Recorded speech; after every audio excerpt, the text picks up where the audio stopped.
देखो प्रश्न 5 प्रश्नावली 7.1 का प्रश्न 5 क्वेश्चन 5 यहाँ पर ये बोल रहा है रेखा एल कोण ए को समद्विभाजित करती है। रेखा एल कोण ए को समद्विभाजित करती मतलब दो बराबर भागों में विभाजित करती है। इस कोण को आधा इसमें बांट दी और इस कोण को आधा इसमें बांट दी। इस रेखा ने इस कोण को दो बराबर भागों में बांट दी मतलब समद्विभाजित कर दी तथा बी रेखा एल पर स्थित कोई बिंदु है। बी जो है रेखा एल पर स्थित कोई बिंदु है। इस बिंदु का नाम बी है। बीपी और बीक्यू कोण ए की भुजाओं पर बी से डाले गए लंब है। बीपी और बीक्यू इस रेखा पर बिंदु बी से डाला गया लंब है मतलब यहां 90 अंश का कोण बनेगा। उसी प्रकार इस बिंदु बी से इस रेखा पर एक और लंब ये डाला गया है इसका नाम बी क्यू है। यहां पर भी 90 अंश का कोण बनेगा। तो सिद्ध करो त्रिभुज ए पी बी त्रिभुज A P B A P B और त्रिभुज ए क्यू बी त्रिभुज A Q B A Q B दोनों सर्वांग सम है। आपको ये सिद्ध करना है त्रिभुज ए पी बी और ए क्यू बी ये दोनों त्रिभुज सर्वांग सम है। और दूसरा सिद्ध करना है बीपी बराबर बीक्यू बीपी और बीक्यू बराबर है। दूसरा ये भी सिद्ध करना है। सबसे पहले यहां पर हमने हल डाले और हल डालने के बाद चूंकि रेखा एल कोण ए को की समद्विभाजक है। रेखा एल जो है रेखा एल कोण ए की समद्विभाजक है मतलब ये वाले भाग और ये वाले भाग दो बराबर भागों में विभाजित करती है। इसलिए कोण बी ए पी कोण बी ए पी ये वाला कोण बी ए पी ये वाला कोण और कोण बी ए क्यू ये वाला कोण ये दोनों कोण बराबर होंगे। क्यों होंगे बराबर? क्योंकि ये जो रेखा एल है रेखा एल कोण ए को दो बराबर भागों में विभाजित करती है मतलब समद्विभाजित करती है। इसलिए ये दोनों कोण कैसे होंगे? बराबर होंगे। कैसे होंगे? बराबर होंगे। दोनों कोण कैसे हो गए? बराबर होंगे। इसलिए कोण बी ए पी और कोण बी ए क्यू दोनों कोण बराबर होंगे। क्लियर? समझ में आया ना क्यों बराबर होंगे? क्योंकि ये जो रेखा ये रेखा इस कोण को दो बराबर भागों में बांट रही है इसलिए ये वाला कोण और ये वाला कोण दोनों कोण बराबर होंगे।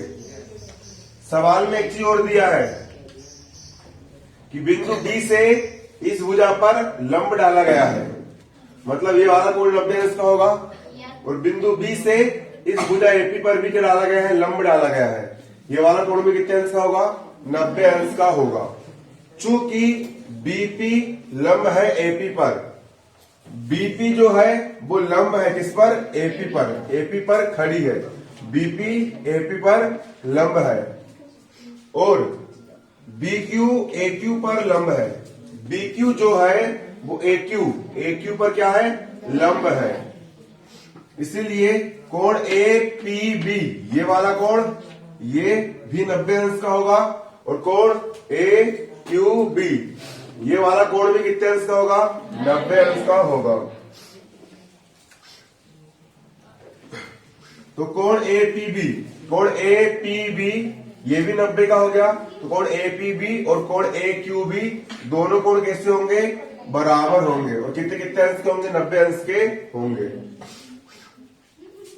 अब हम पहली चीज सिद्ध कर रहे हैं तो त्रिभुज ए पी बी त्रिभुज ए पी बी, त्रिभुज ए पी बी तथा त्रिभुज ए क्यू बी तथा त्रिभुज ए क्यू बी तथा त्रिभुज ए क्यू बी। इन दोनों में देखो, सबसे पहले इस त्रिभुज का ये वाला कोण, कोण पी ए बी, कोण पी ए बी, और इस त्रिभुज का ये वाला कोण, कोण ए क्यू बी, कोण कोण कौन सा बी, कोण बी ए क्यू, ये वाला कोण बी ए क्यू, ये वाला कोण बी ए क्यू दोनों बराबर है। इस त्रिभुज के आला कोण इस त्रिभुज के आले कोण के बराबर है। समीकरण 1 से आया ये। और इस त्रिभुज के लिए वाला कोण, कोण ए पी बी, कोण ए पी बी, इस त्रिभुज के लिए आला कोण, कोण ए क्यू बी, कोण ए क्यू बी, ये दोनों कैसे होंगे, बराबर होंगे। कैसे होंगे, क्योंकि ये भी 90 का, ये भी कितने का है, 90 का। और इस त्रिभुज के लिए ये वाली भुजा ए बी, इस त्रिभुज के लिए ये वाली भुजा ए बी, और इस त्रिभुज के लिए भी ये वाली भुजा ए बी, दोनों भुजा कैसी होगी, बराबर होगी। इसलिए भुजा ए बी, इस त्रिभुज की भुजा ए बी और भुजा इस त्रिभुज की भुजा ए बी, दोनों कैसी है, बराबर, क्योंकि उभयनिष्ठ है। ए बी भुजा इसके लिए भी ए बीच रहेगी और ए बी भुजा इसके लिए भी ए बीच रहेगी, इसलिए ए बी बराबर ए बी क्या है, उभयनिष्ठ है। तो प्रमेय कौन सा लगेगा, कोण कोण भुजा, कोण कोण कोण भुजा। एस ए सर्वांग समता नियम से क्या होगा, जब एक त्रिभुज के दो कोण और एक भुजा दूसरे त्रिभुज के दो कोण और एक भुजा के बराबर होती है, एक त्रिभुज के दो कोण और एक भुजा दूसरे त्रिभुज के दो कोण और एक भुजा के बराबर होती है, तो दोनों त्रिभुज सर्वांगसम होते हैं। दोनों त्रिभुज कैसे होते हैं, सर्वांगसम होते हैं। तो त्रिभुज ए पी बी, त्रिभुज ए पी बी और त्रिभुज ए क्यू बी, त्रिभुज ए क्यू बी, त्रिभुज ए क्यू बी, दोनों कैसे होंगे, सर्वांगसम होंगे। भुजा कोण कोण, भुजा कोण कोण सर्वांगसमता नियम से, ये आपका पहला सिद्ध हो गया। पहला क्या हो गया, ये सिद्ध हो गया। अब दूसरा हम ये सिद्ध करेंगे।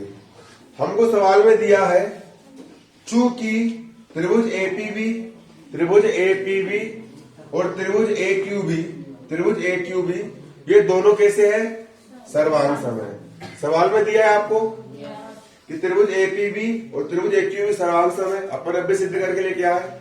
और जब दो त्रिभुज सर्वांगसम होते हैं तो उनकी सभी संगत भुजाएं कैसी होती है, बराबर होती है। मतलब इस त्रिभुज की भुजा पीबी और इस त्रिभुज की भुजा क्यूबी, दोनों कैसे हो जाएंगे, बराबर। पीबी और क्यूबी दोनों कैसे हो गए, बराबर। सीपीसीटी नियम मतलब संगत सर्वांगसम त्रिभुज की संगत भुजाएं बराबर होती है, उस नियम से ये दोनों क्या हो गए, आपके बराबर हो गए। क्लियर, क्योंकि ये दोनों त्रिभुज सर्वांगसम है, इसलिए इस त्रिभुज की भुजा बीपी और इस त्रिभुज की भुजा बीक्यू दोनों कैसी है, बराबर है। ये दोनों बराबर है, इसका मतलब ये है कि बिंदु बी जो है, बिंदु बी इन भुजाओं से समदूरस्थ है। मतलब बिंदु बी की इस भुजा की दूरी और बिंदु बी की इस भुजा की दूरी कैसी है, बराबर है। कैसी है, बराबर है, समदूरस्थ है।